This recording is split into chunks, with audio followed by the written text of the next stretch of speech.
სახელმწიფო ტერიტორია ეს არის კოლექტიური მეხსიერების ერთ-ერთი ყველაზე მტკიცე ხატი.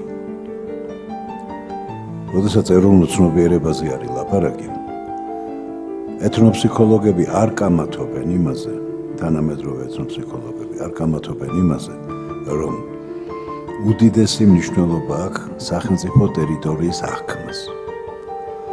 მარტივად რომ თქვა და გასაგებად რომ თქვა, თაობა, რომელიც საქართველოს საზღვრებში მოიაზრებდა აფხაზეთსა და ცხინვალის რეგიონს და თაობა, რომელიც ამ რეგიონებს ვერ მოიაზრებს სახელმწიფო შემადგენლობაში, ისინი ერთმანეთისაგან განსხვავდებიან. მათი ეთნოფსიქოლოგია არის განსხვავებული. ამიტომ ამ ხატის შენარჩუნებას, მის გამტკიცებას, ჩვენს მეხსიერებაში მუდმივად გახსენებას აქ საოცარი მნიშვნელობა. საბოლოო ჯამში ჩამოიქნა ის სხეული, რასაც შემდეგ საქართველო ეწოდა. და ამის შექმნა ერთ დღეში არ მომხდარა.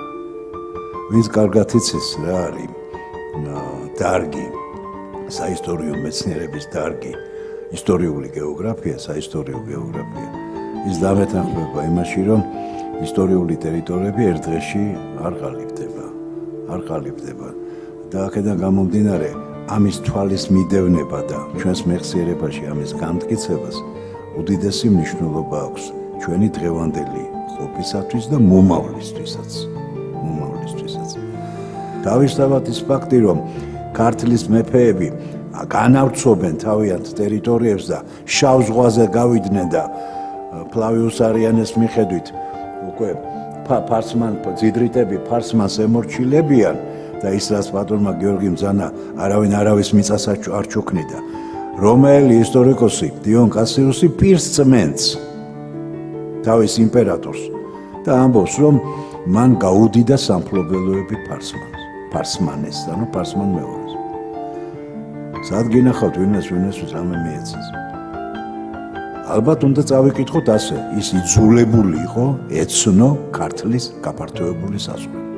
ყველა ქვეყანას თავისი მისია აქვს და ჩვენც ბუნებრივია უნდა დავიბრუნოთ ჩვენი მისია.